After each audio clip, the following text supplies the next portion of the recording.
दोस्तों माइंड दुनिया की रहस्यमय और कॉम्प्लेक्स स्ट्रक्चर है। अकेले माइंड्स में न्यूरॉन्स की संख्या इतनी होती है जितने पूरे यूनिवर्स में स्टार्स की संख्या। दोस्तों सवाल ये है कि क्या हम इन न्यूरॉन्स की संख्या को बढ़ा सकते हैं? तो दोस्तों आइए आज हम डिस्कस करते हैं रीडिंग से हमारे माइंड पर क्या इफेक्ट पड़ता है। क्या रीडिंग से न्यूरॉन्स की संख्या बढ़ती है? दोस्तों उम्मीद है यदि आप इस वीडियो को देखने के लिए यहाँ तक पहुँच ही चुके हो तो आप एक समझदार इंसान और अपने आप में इम्प्रूवमेंट चाहते हो। दोस्तों इस वीडियो में हम चर्चा करेंगे बुक्स पढ़ने से हमारे माइंड पर क्या इफेक्ट पड़ता है। फैक्ट नंबर 4, बुक्स पढ़ना हमारे ब्रेन की कनेक्टिविटी को बढ़ाता है। एमोरी यूनिवर्सिटी ऑफ सेंटर फॉर न्यूरोपॉलिसी ने पढ़ने के दौरान एक रिसर्च किया जिसमें उसने पाया जब हम बुक्स को खोलते हैं और शब्दों को देखते हैं तो हमारे ब्रेन का पीछे वाला पार्ट जिसे ऑक्सीपिटल लोब कहते हैं एक्टिवेट हो जाता है।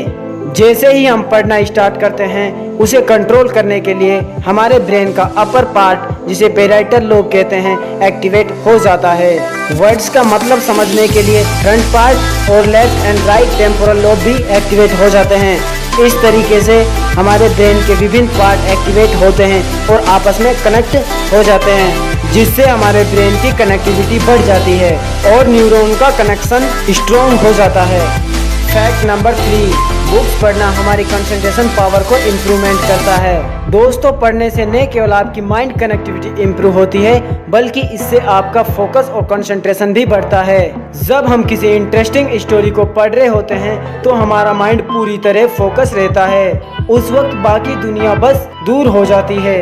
तब आप अपने आप को अवशोषित कर रहे होते हैं। उस टाइम हम स्टोरी के बारीक विवरणों में खो जाते हैं और यही कैपेसिटी हमारे माइंड में परमानेंट हो जाती है जिससे हमारी कंसंट्रेशन पावर इंक्रीज होती है।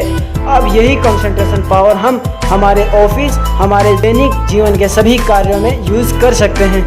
दोस्तों क्या आपको पता है बिल गेट्स, एलोन मस्क, यहाँ तक कि शाहरुख खान भी अपने डेली रूटीन में बुक्स पढ़ते हैं। फैक्ट नंबर 2, बुक्स पढ़ना हमारी इमोशनल इंटेलिजेंसी को बढ़ाता है।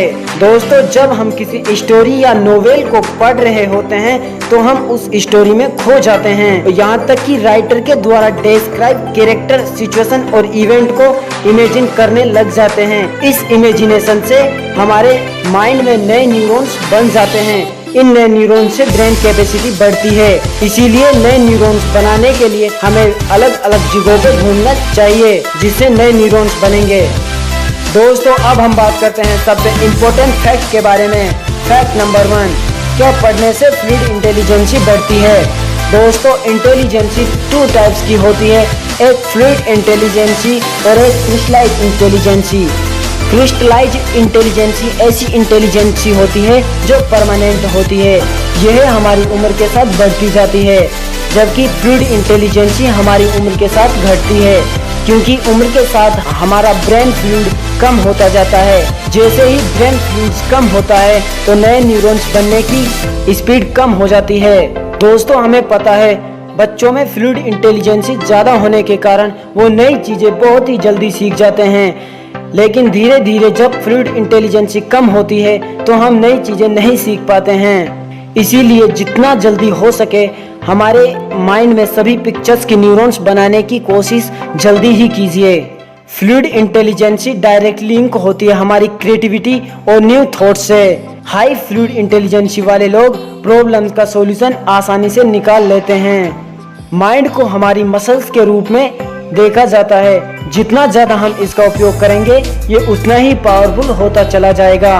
उम्मीद है दोस्तों आपको पता चल चुका होगा कि बुक्स पढ़ने से हमारे माइंड पर क्या इफेक्ट पड़ता है। और यदि आपको वीडियो पसंद आई है तो लाइक करना मत भूलिए, साथ में कमेंट बॉक्स में कमेंट कीजिए और चैनल को सब्सक्राइब करना बिल्कुल मत भूलिए। Thank you.